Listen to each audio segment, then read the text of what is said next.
For those of you who haven't been able to check out the new SiriusXM Prince channel that is going on through the month of May, that means you've also missed the 3121 radio show, and I kind of wanted to go over some of my thoughts in general about the radio station itself, as well as specifically the radio show.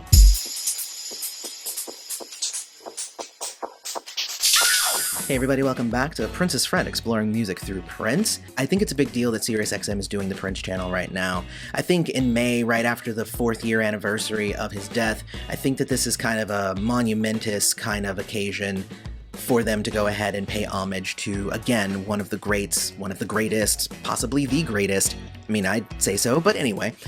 I think that this is a fitting tribute, and I think that they're doing a really good by him. Listening to it now for a few days, I'm really digging it. They're doing a great job with playing consistently from across his entire career, not just the 80s, although I have noticed that is a little bit heavy on the 80s. I listened to 1 hour that was like 3 songs off of Purple Rain, 1 off of 1999, and then a couple from like Lotus Flower. Like, I was like, oh, whoa, that's pretty cool.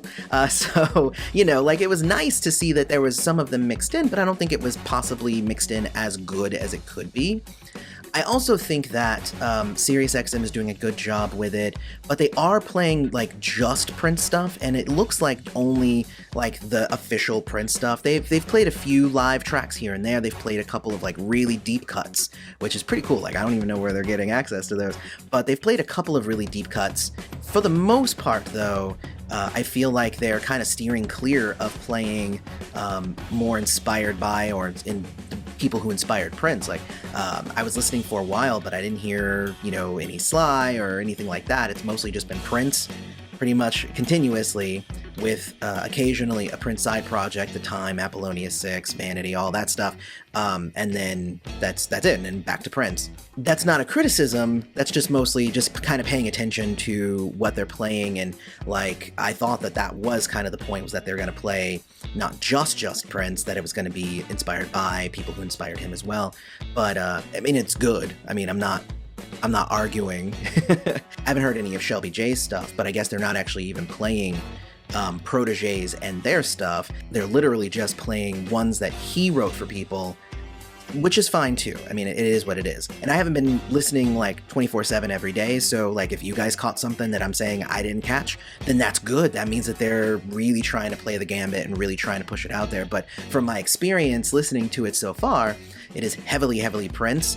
And that's a good thing if that's what you're looking for. Now, before I go any deeper into this, I want to go ahead and just note again, I've seen a lot of people, both in my comments on Twitter, sending me private messages on Facebook, everywhere, saying, how do we make this station permanent? And my answer has been pretty much the same regardless of who's asking.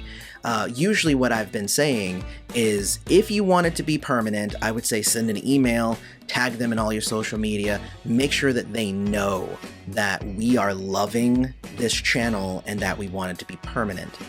But in the off chance that they choose not to make it permanent, also then remember that the Purple Current has been doing this for years now, and they've been doing more of what I said, where they've been playing related artists, they've been playing inspired artists, they've been playing lots of different things kind of all together with Prince as the focus, but they've been doing it for years. And again, Sirius is great for doing this. It's a fitting tribute. I'm loving it so far. This month has already started off with a bang because I've been able to listen to Prince in my car, on my phone, and not just from my own personal collection, but listening to somebody else's kind of mix, and it's kind of nice.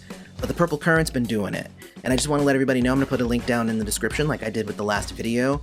Seriously, go support them and go listen to them, because they've been doing it. So we need to pay props where they're deserved.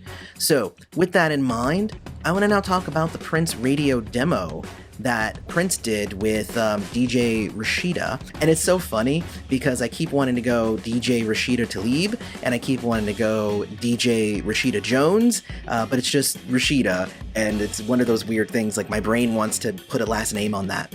But it was interesting. It was about 2.5 hours, like just under. And this was put up on the first day at 7 p.m. And I'm sure they're going to end up playing it, again and again throughout the month. So definitely keep paying attention for like when they're going to play it again. But it was really cool. I thought that it was really good. And it was a playlist that was curated by Prince himself. So it was interesting to be able to kind of get a view into like where he wanted to be and like what he would have wanted a radio station of his own creation to kind of sound like. And it sounded very Prince in 2005, 2006. I liked it a lot. Just listening to just how eclectic the music selection was. It wasn't just like one band, and surprisingly, it wasn't full to the brim with Prince either. I mean, there were literally like 6 or 7, maybe 8, like big songs that were Prince, that were kind of hidden underneath other things like Bjork. Like, I was like, oh man, of course Prince loves Bjork. I was listening to it and like, I could hear kind of where he would get inspired by Bjork, but there was Sly in there. There was Graham Central Station. I mean, all the greats, they were all in there. And I think Prince did a pretty good job making the kind of flow of the music really good. Like, I don't know if he did it and Rashida did the flow, but I think it was a good mix. I think it had some highs and lows, and it didn't just like stick with one sound the whole time. So, I mean, good job, guys. It was broken up with little comedy skits by Cat Williams. I will go ahead and I'll be honest, Cat Williams isn't my 100% favorite when it comes to comedy and stand-up, but Prince really liked him, so he was on there. And I feel like it started off a little rocky with the little comedy skits, but then got better as it went on. I think the first phone call from Ezekiel, being played by Cat Williams, was not great, but then, when he was coming on and singing Black Sweat and saying Rashida would have to have a Hispanic Black Sweat, and when he came on after Beautiful Strange and he was just like, what album that on again? It's not going to be on an album. I know, but what album is going to be on again? I thought that stuff was pretty funny. I think that they did a really good job with those. I think it built well, but it was a little odd. There was also some poetry that Rashida was reading.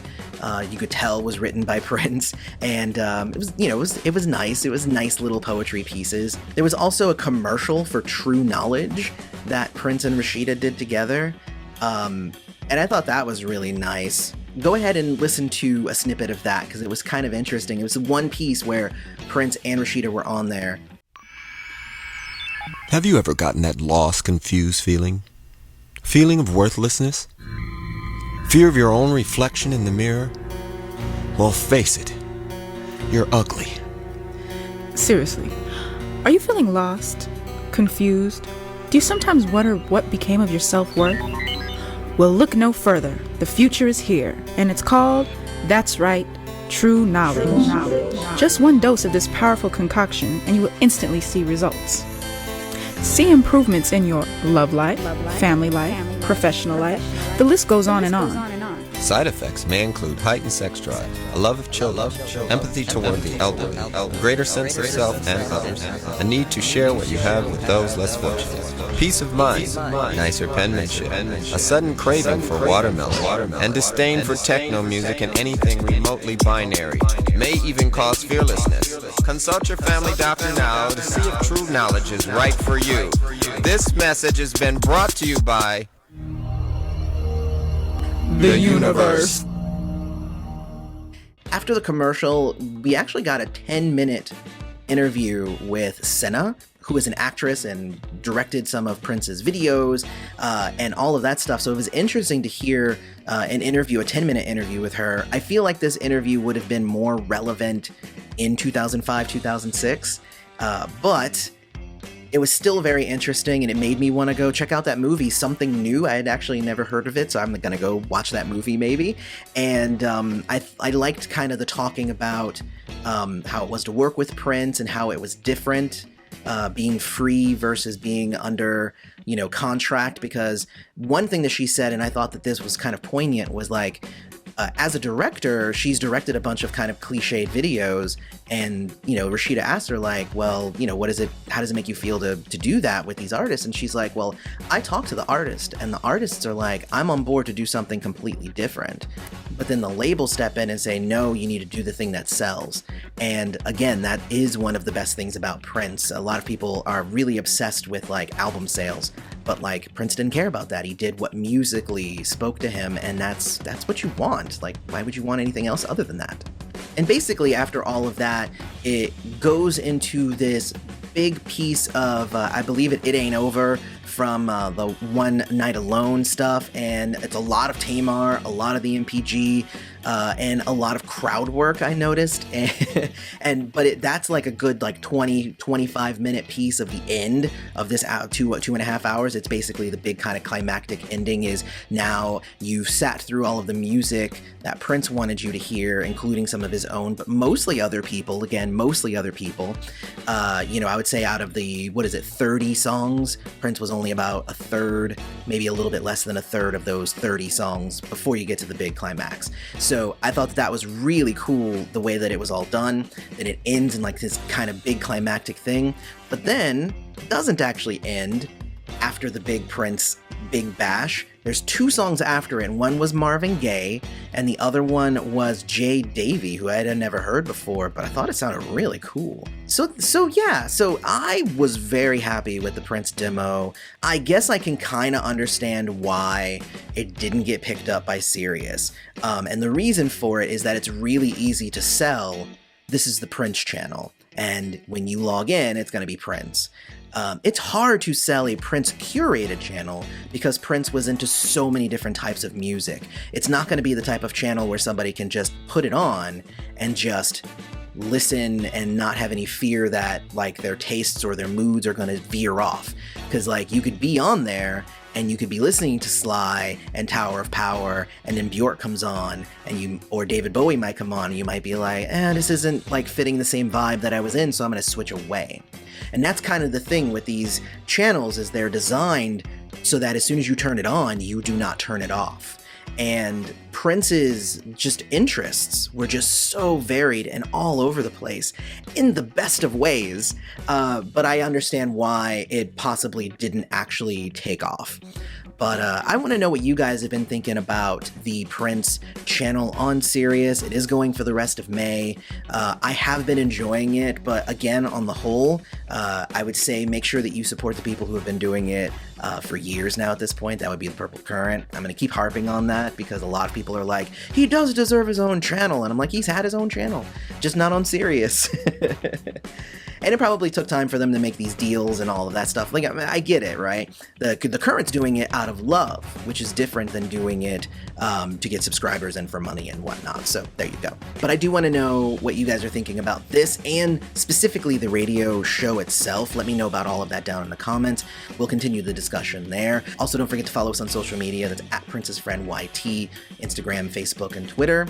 I also want to give a shout out to some of my patrons, a few of them returning, and a couple of them brand new, which is really nice. But I want to give a shout out to Ruby Smith Page, Karen Abrams, who I've actually hung out with, Kimmy B, who sent me a really heartfelt letter about how I've helped out with, her journey through Prince, and I appreciate you, Kimmy, as well. Mwah, I love you. And Deborah Dixon, welcome back. I love my patrons, my YouTube members. All of you guys make it so worth doing this, and possible for me to do it, obviously, for me to devote the time here. And so thank you for helping me and my family out, like, a lot. So I really, really appreciate all of my supporters.